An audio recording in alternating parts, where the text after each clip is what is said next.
नमस्कार। Housewife story teller में आपका स्वागत है। तो आइए सुनते हैं ब्योमकेश बख्शी की जासूसी कहानियों में से एक कहानी का नाम है ब्योमकेश और वरद, और इस कहानी के लेखक हैं शारदेंदु बंदोपाध्याय। तो आइए सुनते हैं कहानी का दूसरा भाग। एक दिन मैं उसकी आकस्मिक झलक देख पाने में सफल हो गया। अपनी उत्तेजना में शैलेन बाबू ने एक छोटी सी भूल कर दी थी, जिसके कारण वह उसे पूरी तरह देख नहीं पाए। वरद बाबू ने स्पष्ट किया, हम में से कुछ लोग अमूल्य, डॉक्टर सची रॉय और मैं कैलाश बाबू से बातें कर रहे थे।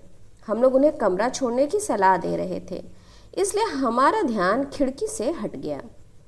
लेकिन शैलेन बाबू ने किसी शिकारी की तरह अपनी आंखें खिड़की पर ही टिका रखी थीं। वह अचानक चीख पड़े, वहाँ वहाँ। हम सब तुरंत खिड़की की ओर मुड़े, लेकिन कुछ अधिक देखा ना जा सका। शैलेन बाबू ने देखा था कि भाप का एक बादल आकार ले रहा था। इससे पहले कि वह अपना पूरा आकार ग्रहण करता, उन्होंने शोर मचा दिया, इसलिए वह गायब हो गया। कैलाश बाबू ने भी अवश्य देखा होगा, शैलेन बाबू ने कहा। क्या आपको उसका गायब होना याद नहीं है? हाँ, उनका दिल पहले ही कमजोर था, वरद बाबू ने टिप्पणी की। सौभाग्यवश डॉक्टर राय भी उस समय वहां मौजूद थे। उन्होंने तुरंत उन्हें एक सुई लगाई और वापस उन्हें होश में ले आए, अन्यथा उस रात एक अन्य त्रासदी भी हो सकती थी। इसके बाद कुछ मिनट तक हम खामोश बैठे रहे। प्रत्यक्षदर्शियों के बयानों को झुटलाना असंभव था, जब तक हम यह न मान लेते कि वे दोनों सज्जन पूरी तरह झूठ बोल रहे थे। तब तक हम उनकी बात को सच मानने के लिए विवश थे। फिर भी उनकी कहानी इतनी असामान्य थी कि हम उस पर कोई प्रश्न किए बिना उसे स्वीकार नहीं कर सकते थे। आखिरकार ब्योमकेश ने कहा, आपके विचार से उनके शयन कक्ष की खिड़की पर बार बार दिखाई देने वाली आत्मा वैकुंठ बाबू की थी। संभवतः इसके अलावा और कौन हो सकता है और क्या हो सकता है? वरद बाबू ने पूछा। इस मामले में वैकुंठ बाबू की बेटी का क्या दृष्टिकोण है? उसके दृष्टिकोण को तय कर पाना आसान नहीं है। मैंने उसे गया में अंतिम संस्कार कराने का सुझाव दिया था, लेकिन उसने कुछ भी नहीं किया। ताराशंकर बाबू विशेष तौर से ऐसे सुझावों पर कोई ध्यान नहीं देते हैं, वे उन्हें हंसी में उड़ा देते हैं। वरद बाबू ने एक कथित और व्यथित श्वास छोड़ी। यदि उनकी हत्या की गुत्थी सुलझा ली गई होती तो संभवतः वैकुंठ बाबू की आत्मा को मुक्ति मिली होती। प्रेतात्माओं के विषय में मुझे कोई ज्ञान नहीं है, लेकिन फिर भी यदि पुनर्जन्म जैसे किसी चीज का कोई अस्तित्व है तो आत्माओं के लिए बदला लेना कोई अस्वाभाविक बात नहीं है, ब्योमकेश ने कहा। सचमुच यह अस्वाभाविक नहीं है, वरद बाबू ने सहमत होते हुए कहा। केवल आत्मा ही जीवधारी के शरीर से अलग होती है, परंतु आत्मा यथावत बनी रहती है। जैसा कि गीता में कहा गया है, नैनम छिंदन्ति शस्त्राणि, शस्त्र उसे काट नहीं सकते, आग उसे जला नहीं सकती। क्या आप वैकुंठ बाबू की बेटी से हमारा परिचय करा सकते हैं? ब्योमकेश ने हस्तक्षेप किया। मैं उससे कुछ प्रश्न पूछना चाहूँगा। थोड़ी देर सोचने के बाद वरद बाबू ने कहा, मैं कोशिश कर सकता हूँ। यह जानने के बाद कि आप एक जासूस हैं, शायद ताराशंकर बाबू भी कोई आपत्ति नहीं करेंगे। आज मैं उनसे वकीलों के पुस्तकालय में मिलूंगा। यदि वह राजी हो जाते हैं तो मैं आज शाम को आपको उनके घर ले चलूंगा। यह बात पक्की रही। जब मैंने महसूस किया कि वह जाने वाले हैं तो मैंने वरद बाबू से पूछा, क्या हम लोग भी भूत को नहीं देख सकते? तत्कालिक तौर पर तो मैं आपसे कोई वादा नहीं कर सकता, उन्होंने उत्तर दिया, लेकिन यदि आप थोड़ी कर्मठता एवं निश्चय का प्रदर्शन करें तो आप उसे अवश्य देख सकते हैं। आज शाम को ताराशंकर बाबू से मिलने के बाद हम सीधे कैलाश बाबू के घर क्यों न चलें? ठीक है ब्योमकेश बाबू, आपका प्रस्ताव उत्तम है। मैं तो खास तौर से चलने का इच्छुक हूँ। मैं आपके शहर से कोई नया अनुभव लेकर लौटूंगा तो मुझे अच्छा लगेगा। फिर मैं अब जाना चाहूँगा। अभी 10 बजे हैं। मैं आज शाम को लगभग 5 बजे वापस आऊँगा। वरद बाबू और सैलेन बाबू के चले जाने के बाद शशांक बाबू ने पूछा, तुम क्या सोचते हो? सचमुच असाधारण कहानी है ना? मैं नहीं बता सकता कि कौन सी अधिक बेतुकी है, तुम्हारी हत्या वाली कहानी या वरद बाबू की भूत वाली कहानी। हत्या वाली मेरी कहानी में ऐसा बेतुका क्या था? मैं उस हत्या का वर्णन किस प्रकार करूं जिसका रहस्य 6 महीने बीत जाने के बाद भी हल नहीं किया जा सका? क्या तुम आश्वस्त हो कि बैकुंठ बाबू की हत्या की गई थी? उन्हें दिल का दौरा नहीं पड़ा था? तुम कहना चाहते हो, डॉक्टर ने पोस्टमार्टम रिपोर्ट में स्पष्ट उल्लेख किया है कि उनकी हत्या गला घोट कर की गई थी। उसके गले की त्वचा पर रस्सी के रगड़ने के निशान थे। और फिर भी तुम कहते हो कि हत्यारे ने कोई संकेत नहीं छोड़ा था। उसकी उंगलियों का कोई निशान अब तक तुम्हें नहीं मिला था। इसे बेतुका कहना भी इसे हल्के में लेना होगा। वरद बाबू ने कम से कम भूत को अपनी आंखों से तो देखा था, लेकिन तुमने तो वैसा भी कुछ नहीं देखा। अपनी कुर्सी से खड़े होकर अंगड़ाई लेते हुए ब्योमकेश ने कहा, चलो अजीत, स्नान करने चलते हैं। मैंने गाड़ी में एक भी झपकी नहीं ली। मैं दोपहर को शांतिपूर्वक सोने से पहले अपनी वास्तविक मुद्रा में दोबारा नहीं लौट सकता। वरद बाबू शाम को वापस आए। ताराशंकर बाबू ने सहमति दे दी थी। यह बात अलग थी कि वे पहले ही व्यथित महिला के जीवन में इस प्रकार के हस्तक्षेप को अनावश्यक मानते थे। हम वरद बाबू के साथ रवाना हो गए। शशांक बाबू हमारे साथ जाने में असमर्थ थे क्योंकि उनके वरिष्ठ अधिकारी ने अचानक उन्हें अपने पास बुला लिया था। वरद बाबू ने रास्ते में हमें बताया कि ताराशंकर बाबू कोई बुरे आदमी नहीं थे और उन्होंने यह भी बताया कि जिले का कोई भी वकील उनकी तेज बुद्धि के आगे टिक नहीं सकता था। यहाँ तक कि न्यायाधीश भी उनकी प्रभावशाली एवं तेज जबान से डरते थे। हमें उनसे बहुत सत्कारपूर्ण स्वागत की आशा नहीं थी, फिर भी हमने उस पर अधिक ध्यान नहीं दिया। उनके अभिवादन की अनुक्रिया में ब्योमकेश मुस्कुराए। वह किसी हाथी की भांति मोटी त्वचा वाले आदमी थे और वह केवल अपने ही उद्देश्य पर बल देते थे। कोई भी उन्हें अपमानित नहीं कर सकता था। उनसे संपर्क करने में मुझे अपनी पहचान छिपाना भी कठिन लग रहा था। उनके अतिथि कक्ष में प्रवेश करने के बाद हमने उन्हें उसके बीच चादर बिछी चारपाई पर बैठे पाया। तकिए पर पीछे की ओर पीठ टिकाए हुए वह हुक्का पी रहे थे। उनके लंबे पतले शरीर में मांस कम, खाल अधिक थी। उनकी आवाज और बोलने की गुणवत्ता में श्रोताओं को संभ्रमित करने की क्षमता थी। शायद यह उनका एक सफल वकील होने का संकेत था। यह कल्पना करना कठिन नहीं था कि वह दूसरे पक्ष के गवाहों को परेशान करने में सकारात्मक रूप से अत्यंत कुशल थे। ताराशंकर बाबू मिनट भर के लिए अवाक रह गए। जब वह दोबारा बोले तो उनका सुर बदला हुआ था। असाधारण, उन्होंने सम्मान एवं प्रशंसा के मिश्रित स्वर में घोषणा की, आज तक मुझे इतनी अधिक विलक्षणता के दर्शन कभी नहीं हुए। उन्होंने ब्योमकेश को देख के कहा, कृपया स्थान ग्रहण कीजिए, इस तरह खड़े मत रहिए। तुम भी बैठो वरद। क्या ब्योमकेश बाबू के पास भी तुम्हारे जैसा कोई पालतू भूत है? हम लोगों के बैठ जाने के बाद ताराशंकर बाबू ने फुर्ती से हुक्के के कश लगाए और अपना सिर ऊपर उठाया। ब्योमकेश की ओर देखते हुए उन्होंने कहा, मैं महसूस करता हूं कि आप मात्र अनुमान लगा रहे हैं, लेकिन फिर भी बताइए कि आपने यह अनुमान किस आधार पर लगाया? नहीं, यहाँ तक कि किसी अनुमान के लिए भी कुछ सामग्री आवश्यक होती है, लेकिन यहाँ तो सामग्रियों की भरमार है। ब्योमकेश ने हंसते हुए कहा, क्या कोई आदमी यह विश्वास कर सकता है कि बैकुंठ बाबू जैसा कोई अमीर कारोबारी अपने पीछे कोई नकदी ना छोड़ के जाए? और फिर उनके बैंक खाते में भी कोई पैसा नहीं था। संभवतः उन्हें बैंक जैसे प्रतिष्ठानों पर कोई भरोसा नहीं था। फिर उन्होंने अपना पैसा कहाँ रख छोड़ा था? निश्चय ही किसी विश्वसनीय मित्र के पास। बैकुंठ बाबू प्रत्येक रविवार को दोपहर बाद आपके घर शतरंज खेलने आते थे। उनकी मृत्यु के बाद आप उनकी बेटी को अपनी सुरक्षा में ले आए।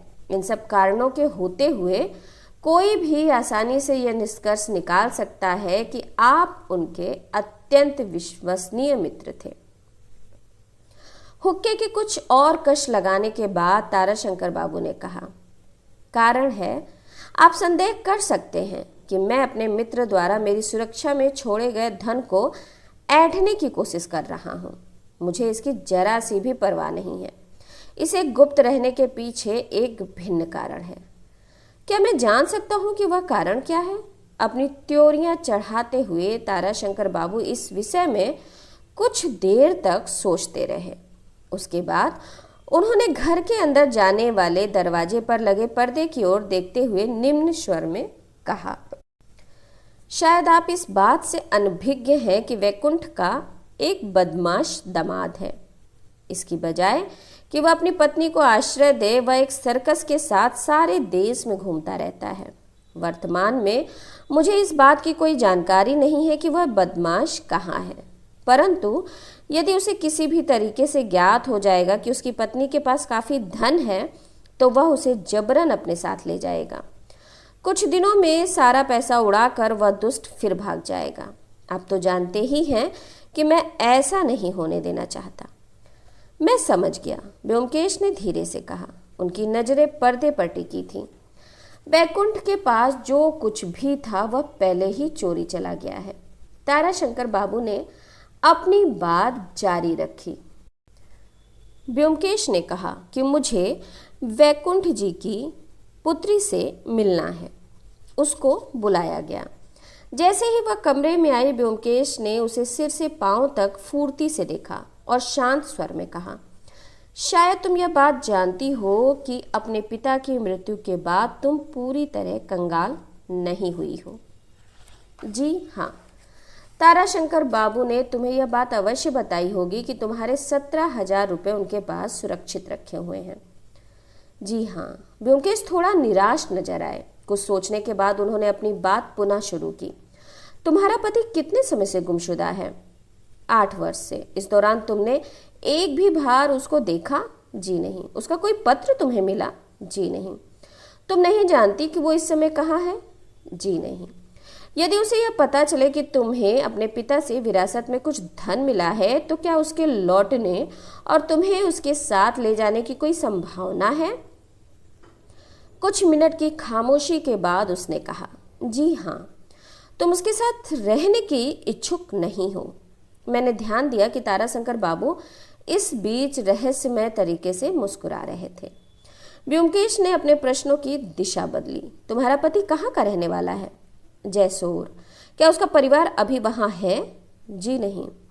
तुम्हारे सास और ससुर कहाँ हैं? वे मर चुके हैं। तुम्हारी शादी कहाँ हुई थी? नवद्वीप में। तुम अपने चचेरे भाइयों के साथ नवद्वीप में क्यों नहीं रहती? आखिर वे तुम्हारे पिता के भाई के बच्चे हैं। खामोशी। क्या तुम्हें उनके ऊपर विश्वास नहीं है? जी नहीं। तुम ताराशंकर बाबू को अपना सबसे बड़ा शुभचिंतक मानती हो? जी हाँ। व्योमकेश ने कुछ देर तक दीवार की ओर चिंतित होकर देखा और अपनी बात एक नई दिशा में पुनः शुरू की। वरद बाबू ने तुम्हें अपने पिता का गया में अंतिम संस्कार करने का सुझाव दिया था। तुम राजी क्यों नहीं हुई? कोई उत्तर नहीं। तुम्हें इन सब चीजों में विश्वास नहीं है? इस बार भी कोई उत्तर नहीं। चिंता मत करो। अब मुझे यह बताओ कि जिस रात तुम्हारे पिताजी की मृत्यु हुई थी, क्या उस रात तुमने कुछ सुना था? जी हाँ। क्या हीरे और अन्य बहुमूल्य पत्थर उनके शयन कक्ष में ही रखे थे? जी हाँ। शयन कक्ष में किस जगह? मैं नहीं जानती। यहाँ तक कि तुम कोई अनुमान भी नहीं लगा सकती? जी नहीं। क्या उनका कोई दुश्मन था? मुझे नहीं मालूम। क्या तुम्हारे पिताजी तुम्हारे साथ अपने कारोबार के बारे में भी कभी कोई बात करते थे? जी नहीं। तुम्हारे सोने का प्रबंध भूतल पर किया गया था। तुम किस कमरे में सोती थी? अपने पिताजी के कमरे के नीचे वाले कमरे में। जिस रात उनकी हत्या की गई थी, तुम्हारे नींद में कोई बाधा नहीं पड़ी? जी नहीं। बहुत अच्छा, अब तुम जा सकती हो। व्योमकेश ने उससे गहरी सांस लेते हुए कहा। अब हम वरद बाबू से मिलने गए। वरद बाबू हमें सीधे कैलाश बाबू के पहली मंजिल पर स्थित शयन कक्ष में ले गए। उनके कमरे में किसी तरह की कोई सजावट नहीं थी। कमरे के बीचों बीच केवल लोहे की एक चारपाई पड़ी हुई थी, जिसके ऊपर कैलाश बाबू एक तकिए के सहारे लेटे हुए थे। एक नौकर दौड़कर कुछ कुर्सियां ले आया और कमरे में लैंप जलाकर चला गया। मिट्टी के तेल वाली लालटेनों से काफी धुआं निकलता था, जिससे छत खराब हो जाने के डर से उसे नीचे ही रख दिया गया था। मुंगेर में उन दिनों बिजली का प्रकाश नहीं था। कैलाश बाबू की हालत देखने के बाद उनके खराब स्वास्थ्य के बारे में संदेह की कोई गुंजाइश नहीं थी। उनकी चमड़ी का रंग गोरा था, परंतु बीमारी ने उसे विवर्ण कर दिया था और वह निर्जीव दिखाई देने लगे थे। चेहरे पर उगी खूंटीदार दाढ़ी ने उनके चेहरे को अपेक्षाकृत अधिक कमजोर बना दिया था। वर्षों की बीमारी से पीड़ित कैलाश बाबू की आंखें अस्थिर हो गई थीं और उनकी आवाज में असंतोष की तीव्रता थी। अपना परिचय देने के बाद हम लोग बैठ गए। ब्योमकेश खिड़की के पास गए। उस कमरे में पश्चिम की ओर केवल एक ही खिड़की थी, जहां से नीचे वाला उद्यान साफ दिखाई देता था। ब्योमकेश ने बाहर की ओर देखते हुए कहा, खिड़की की ऊंचाई जमीन से 15 फीट है। अविश्वसनीय। कमरे पर उत्सुक निगाहें डालते हुए वह भी बैठ गए। हमने थोड़ी देर तक कैलाश बाबू के साथ अलौकिक घटनाओं के बारे में चर्चा की, लेकिन मामले पर कोई ताजा रोशनी नहीं पड़ी। हमने महसूस किया कि कैलाश बाबू असाधारण रूप से एक अड़ियल आदमी थे। उन्होंने भूत देखने की बात पर कोई अविश्वास नहीं जताया। उनकी बातचीत से ऐसा लगा मानो वह अत्यंत भयभीत थे।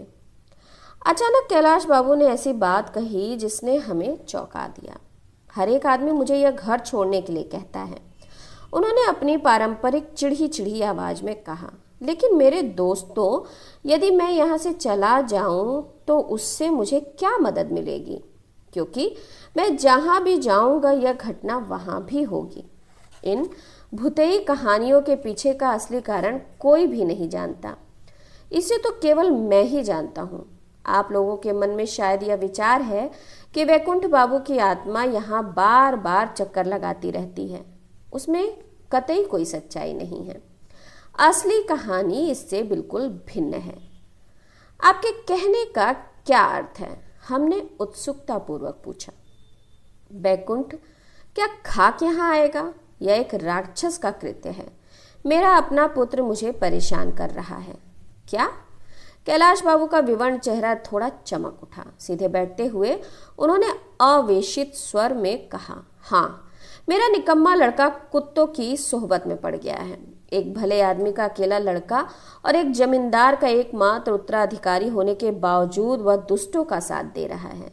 क्या आपने कभी ऐसी बात सुनी है? क्योंकि मैंने उस बदमाश को अस्वीकार कर दिया है, इसलिए वह मेरे पीछे पड़ गया है। उससे भी बड़ी बात यह है कि उसे एक पाखंडी गुरु मिल गया है। उसे मुझे बताया गया कि वे दोनों शमशान में इंसानी खोपड़ियों में शराब पीते हैं। उन्होंने एक दिन मेरे दरवाजे की घेराबंदी कर दी थी। मैंने चौकीदार से कहकर उन्हें वहां से भगा दिया था, इसलिए अब उन्होंने हमारे पीछे एक राक्षस छोड़ दिया है। वह कितना बुरा बेटा है, क्या आप लोग उसके इरादों से पहचान नहीं पा रहे हैं? अनुमान लगा लीजिए, मेरा दिल कमजोर है, अतः वह चाहता है कि भूत देकर मैं डर जाऊं और मुझे दिल का दौरा पड़ जाए। उसकी संपूर्ण इच्छा यही है, मेरी मौत के बाद मेरा प्रिय पुत्र अपने दुष्ट गुरु के साथ बिना किसी रोक टोक के विरासत में मिली संपत्ति को लुटाते हुए गुलछर्रे उड़ाना चाहता है। कैलाश बाबू अचानक बुरी तरह हंसने लगे। हम लोग खिड़की की तरफ पीठ करके उनकी बातें सुन रहे थे। हम बिजली की गति से पीछे मुड़े। जो दृश्य हमने देखा उससे हमारा खून ठंडा पड़ गया। बाहर अंधेरा छाया हुआ था। मिट्टी के तेल वाले लैंप की मध्यम रोशनी में हमने खिड़की की काली चौखट पर एक भयानक आकृति देखी। उसमें केवल हड्डियां और चमड़ी झूल रही थीं। उसका रंग पीला और सफ़ेद था। उसके खुले हुए होठों से कुछ पीले पीले दांत दिखाई दे रहे थे। उसके राक्षसी चेहरे पर एक जोड़ा खूंखार आंखें कमरे की ओर इस तरह देख रही थी मानो वे कमरे में बैठे लोगों समेत सभी चीजों को कच्चा चबा जाएंगी। पल भर के लिए हमें लकवा मार गया। उसके बाद ब्योमकेश उछल कर खिड़की पर गए, लेकिन तब तक वह भयानक चेहरा वहां से गायब हो चुका था। मैं भी भागकर ब्योमकेश के पीछे गया। घने अंधेरे में देखते हुए हमने सोचा कि काश हम देवदार के पेड़ों की छाया में लुप्त होती उस ऊंची आकृति को एक बार देख पाते।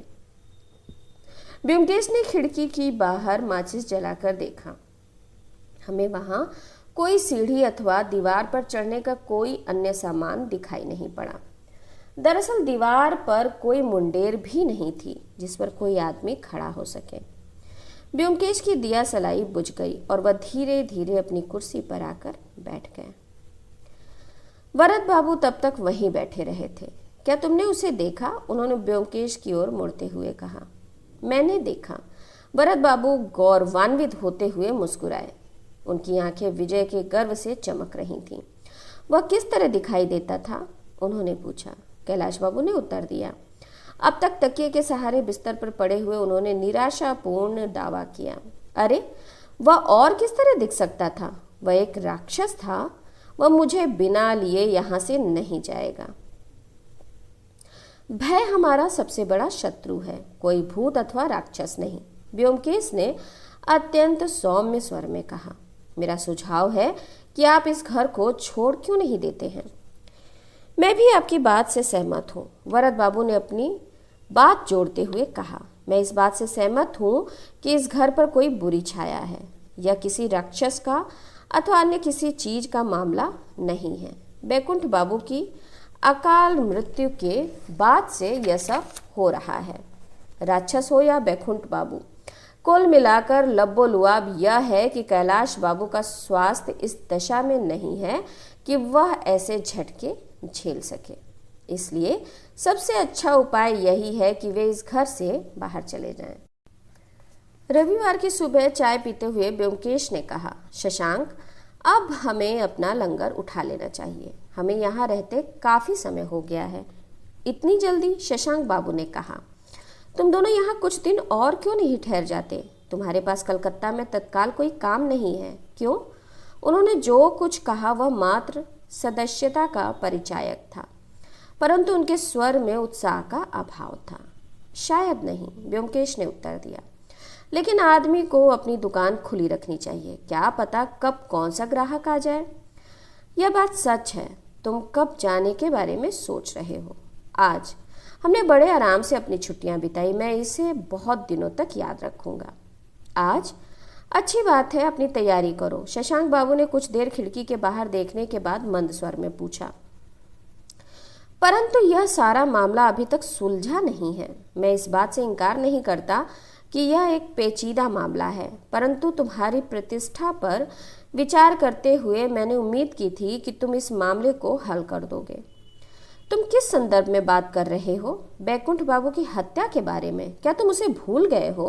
अरे नहीं, मैं कतई नहीं भूला हूँ, लेकिन अब इसमें कुछ और सीखने के लिए नहीं है। सीखने के लिए नहीं है? तुम्हारे कहने का तात्पर्य क्या है? क्या तुमने इस मामले में सब कुछ सीख लिया है? अच्छी बात है, तुम निश्चय ही ऐसा कह सकते हो। क्या? मैं कुछ समझा नहीं, शशांक बाबू ने ब्योमकेश के चेहरे की ओर अपनी कुर्सी घुमाते हुए कहा। क्यों? मैं तो बैकुंठ बाबू की हत्या के मामले को कई दिनों पहले ही जान गया था। ब्योमकेश ने आश्चर्य मिश्रित स्वर में घोषणा की। क्या अभी भी हमें उस मामले में माथापच्ची करनी जरूरी है? शशांक बाबू ने उनकी ओर हतप्रभ होकर देखा। लेकिन तुम कई दिनों पहले ही जान गए थे, तुम्हारे कहने का क्या तात्पर्य है? क्या तुम्हें पता चल गया है कि बैकुंठ बाबू की हत्या किसने की थी? लेकिन इसका पता मुझे पिछले रविवार को ही चल गया था। तब फिर तुमने इतने दिनों तक यह बात मुझे क्यों नहीं बताई? साफ कहूं तो तुम्हारे व्यवहार से मुझे यही आभास हुआ कि पुलिस को मेरी सहायता की कोई आवश्यकता नहीं है। ब्योमकेश ने फीकी मुस्कान के साथ उत्तर दिया। ब्योमकेश के घुटनों पर अपना हाथ रखते हुए शशांक बाबू ने याचना के स्वर में कहा, मुझे बताओ ब्योमकेश, किसने किया वह? भूत ने?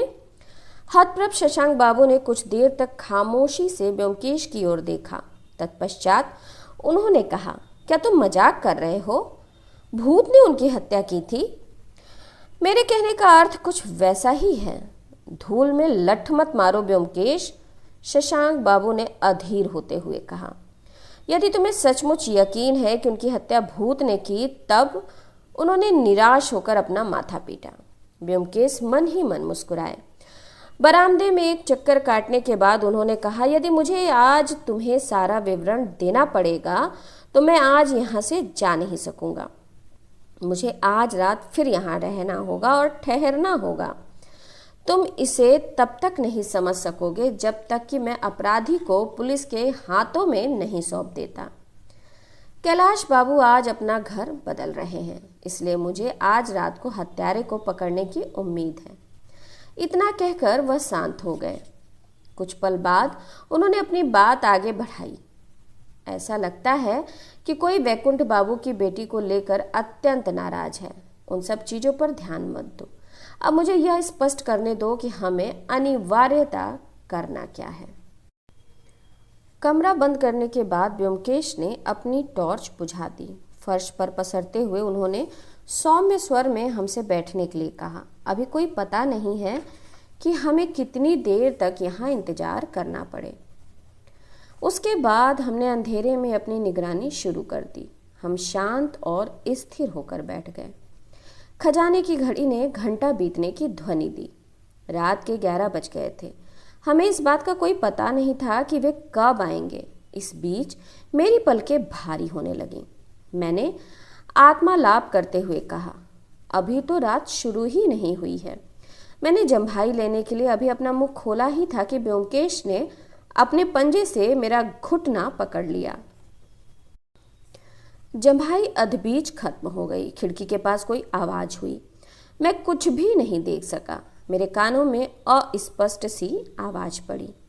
वह दोबारा नहीं दोहराई गई। अचानक दरवाजे के पास किसी के पैर घसीट कर चलने की आवाज सुनकर मैं चौंक गया। एक आदमी ने कमरे में प्रवेश किया। वह हमसे 2 फीट से अधिक दूर नहीं था, लेकिन मैं किसी भी सूरत में उसे देख नहीं सका। क्या उसे हमारे कमरे में छिपे होने की जानकारी थी? कौन था वह? अब वह वहाँ क्या करेगा? मेरी रीढ़ में सुरसुरी सी दौड़ गई। जिस तरह सुबह कमरे में बंद दरवाजों के सुराखों में धूप छनकर आती है, उसी प्रकार एक पतली सी रुपहली रोशनी कमरे के अंदर चमकी और हमारे सामने वाली दीवार पर मुड़ गई। वह अत्यंत पतली किरण थी, लेकिन कमरे में प्रकाश लाने के लिए पर्याप्त थी। हमने देखा कि एक लंबा पतला आदमी हमारी ओर अपनी पीठ किए खड़ा था और अपने हाथ की टॉर्च की पतली रोशनी में कुछ खोजने की कोशिश कर रहा था। ब्योमकेश ने अपनी टॉर्च जला दी। पल भर के लिए मेरी आंखें उसकी रोशनी में चौंधी आ गईं। उसके बाद मैंने खिड़की पर जाकर अपनी पोजीशन ले ली। अजनबी एक झटके में अपनी आंखें बंद किए हुए हमारी ओर मुड़ा। मैं उसका चेहरा नहीं देख सका। उसके बाद एक साथ कई घटनाएं हुईं। घुसपैठिया चीते की तरह मेरे ऊपर टूट पड़ा। शशांक बाबू ने उसे पहलवान की तरह कसकर पकड़ लिया और हम तीनों फर्श पर गुत्थम गुत्था हो गए। शशांक बाबू उसे आसानी से छोड़ने वाले नहीं थे। उन्होंने अजनबी के पैर पकड़ लिए और वह उसे आजाद नहीं हो सका। वह शशांक बाबू को घसीटते हुए खिड़की की ओर बढ़ा। अब मैंने टॉर्च की रोशनी में उसके ऐंठे और गाढ़े रंग से रंगे हुए चेहरे की ओर एक झलक देखी। वह सचमुच एक भूत की तरह दिखाई दे रहा था। ब्योमकेश ने शांत स्वर में कहा, शैलेन बाबू, अगर आप खिड़की के रास्ते से भागने की कोशिश करेंगे तो आपके हाथ केवल तकलीफ ही आएगी। आपकी बैसाखियां अब वहाँ नहीं हैं। सिपाही भानु प्रताप सिंह और उनके साथियों ने उन्हें वहाँ से हटा दिया है। वे लोग आपकी प्रतीक्षा कर रहे हैं। अपनी आवाज़ ऊंची करते हुए उन्होंने अपनी बात जारी रखी। कांस्टेबल सिंह, आप ऊपर आ जाइए। वह खूंखार चेहरा मेरी ओर मुड़ा। शैलेन बाबू, हमारे शुभ चिंतक शैलेन बाबू इस रूप में? मैं उन्हें देखकर हैरान और सुन्न हो गया। कुछ पल के लिए शैलेन बाबू के नकली चेहरे की खूंखार और राक्षसी आंखें ब्योमकेश की ओर ऐसे मुड़ी मानो फट पड़ेंगी। जंगली भालू की तरह दांत दिखाते हुए उन्होंने कुछ कहने की कोशिश की, लेकिन वह कुछ नहीं कह पाए और ना कुछ कर पाए। उन्होंने गले से एक भर्राई सी आवाज निकाली। अचानक वह शिथिल होकर जमीन पर गिर पड़े। शशांक बाबू जब शैलेन बाबू के पैरों को छोड़कर अपने पैरों पर खड़े हुए तो ब्योमकेश ने कहा, शशांक बाबू, आप शैलेन बाबू को जानते हैं, परंतु शायद आप इनके असली नाम से परिचित नहीं हैं। मैं देख रहा हूं कि आपके कंधे से खून बह रहा है, परंतु यह घाव गंभीर नहीं है। टिंचर आयोडीन का एक फाहा इसे ठीक करने के लिए काफ़ी है। इसके अलावा चूंकि आप पुलिस की नौकरी में हैं, इसलिए आपको अपनी नौकरी के आनुषांगिक प्रभाव को झेलना ही पड़ेगा। आप इसकी बिल्कुल चिंता मत करिए। आइए अब मैं आपको शैलेन बाबू की असली पहचान बताता हूँ। वह सर्कस के जाने माने खिलाड़ी और बैकुंठ बाबू के गुमशुदा दामाद हैं। यदि इन्होंने आपके कंधे पर सचमुच काटा होता तो आप इसे कहावती मुहावरे की तरह किसी दामाद की ओर से किया मजाक मान सकते थे। यह कहना व्यर्थ है कि बैकुंठ बाबू के हत्यारे की गिरफ्तारी से शहर में कितनी सनसनी फैली। बहरहाल लोगों को यह जानकारी अवश्य मिल गई कि असंभव को संभव बनाने वाले व्यक्ति केवल ब्योमकेश ही थे। स्नेह और संतोष को बनाए रखने की भरसक कोशिश के बावजूद शशांक बाबू इस लक्ष्य को प्राप्त करने में विफल रहे थे। कैलाश बाबू अपने पुराने निवास पर लौट चुके थे। बहुत अच्छा, अब प्रश्न यह है कि वह सबको यहाँ से क्यों भगाना चाहता था। निश्चय ही यह सब करने के पीछे कोई मकसद तो जरूर था। वह मकसद क्या हो सकता था? जैसा कि आप सबको ज्ञात है, बैकुंठ बाबू की मृत्यु के बाद उनके कीमती आभूषणों का कहीं नामो निशान नहीं मिला था। पुलिस को संदेह था कि वह उन्हें लकड़ी के डिब्बे में रखते थे, जिसे हत्यारा उनकी हत्या करने के बाद अपने साथ ले गया। लेकिन ऐसा नहीं था। उसके जैसा आदमी इतनी मूल्यवान वस्तुओं को मामूली से लकड़ी के डिब्बे में रखेगा? कोई भी नहीं जानता था कि वास्तव में वह उसे कहाँ रखते थे। लेकिन थोड़ी देर के लिए चलिए हम इस प्रश्न को छोड़ देते हैं। भूतों की झूठी कहानी का एकमात्र तार्किक स्पष्टीकरण यह है कि बैकुंठ बाबू का हत्यारा जानता था कि आभूषण कहाँ छिपा कर रखे गए हैं। इसीलिए वह बिना किसी बाधा के कीमती आभूषणों को यहाँ से ले जाने के लिए एक नाटक रचा था। मुझे पहले ही एक अन्य संकेत मिल गया था कि बैकुंठ बाबू का दामाद ही असली हत्यारा था। भूत 15 फीट ऊंचा था और वह पहली मंजिल की खिड़की में बड़ी आसानी से झांक सकता था। किसी साधारण मनुष्य के लिए यह कैसे संभव हो सकता था? उसने उस काम के लिए सीढ़ी का उपयोग भी नहीं किया था। यदि कोई आदमी सीढ़ी लेकर आता तो उसके लिए इतनी जल्दी गायब हो पाना संभव नहीं था। तब उत्तर है लाठियां। मुझे विश्वास है कि आप लोग उनके बारे में जानते होंगे। वह एक जोड़ी लंबी लाठियां हैं। उन लाठियों की सहायता से चोर डाकू रात भर में 30 से 40 किलोमीटर दूर जाकर घटना को अंजाम देकर रातों रात लौट आते थे। आजकल कई सर्कसों में भी लाठियों पर करतब दिखाने वाले अनेक कलाकार होते हैं। बिना नियमित अभ्यास के कोई लाठियों को कुशलतापूर्वक अभ्यास में नहीं ला सकता। लेकिन सब लोग तो यही जानते हैं कि वह यहाँ नहीं है। वह 8 सालों से लापता था। एक दिन बगीचे की तलाश करते हुए मुझे कूड़े के ढेर से एक कागज का टुकड़ा मिला था। वह सर्कस का एक फटा पुराना इश्तिहार था, जिस पर एक शेर की तस्वीर छपी थी। उसके पीछे हाथ से कुछ लिखा हुआ था। ऐसा प्रतीत होता था कि लिखने वाले के पास कोई अन्य कागज उपलब्ध नहीं था। उस पर लिखे शब्द असंगत थे, फिर भी उसका अर्थ लगाया जा सकता था। एक कंगाल पति अपनी पत्नी से पैसे की मांग कर रहा था। अजीत, तुमने जिस शब्द की बैड के रूप में व्याख्या की थी वह वास्तव में बैंड था, हस्बैंड का खंडित प्रारूप। बैकुंठ बाबू ने अपना खजाना एक विचित्र स्थान अपने कमरे की दीवार पर छिपा रखा था। दीवार की सतह को कुरेद कर उन्होंने उसमें एक छोटा सा सुराग बना रखा था। वह उसमें से कोई रत्न निकालते और बाद में दीवार की सतह को चूने से भर देते थे। इस काम के लिए उनके पानदान में पर्याप्त चूना रहता था, जिससे उनका काम आसान हो जाता था। दीवार से कोई मोती निकालने से पूर्व ही दरवाजे पर दस्तक सुनकर उसने जल्दबाजी में वहां चूना लगाकर उस सुराग को भर दिया, लेकिन उसके अंगूठे का निशान चूने पर बना रह गया। पहले पहल मुझे भी इस बात का आश्चर्य हुआ कि बैकुंठ बाबू ने अपने रत्नों को कहाँ छिपाया था। उस दिन कमरे का निरीक्षण करते समय जब मैंने उंगलियों का निशान देखा तो मैं तत्काल सब कुछ साफ तौर पर समझ गया। 2.5 लाख रुपए मूल्य के आभूषण पूरे कमरे में चूने की परतों के नीचे छिपा कर रखे गए थे। उन्होंने उन्हें इतनी सफाई से छिपाया था कि सूक्ष्मतम जांच से भी किसी को कुछ पता नहीं चल सकता था। तुम्हें उन शेष बचे 50 रत्नों को खोजने के लिए काफ़ी कठिन परिश्रम करना पड़ेगा शशांक। मेरे पास अधिक समय नहीं है, इसलिए मैं चलता हूँ। ब्योमकेश ने कहा, चलो अजीत, अब हम चलते हैं। तो ये कहानी यहीं समाप्त होती है। नमस्कार। आप लोगों से विशेष अनुरोध कि मेरे चैनल को लाइक करिए, शेयर करिए और सब्सक्राइब करिए। नमस्ते।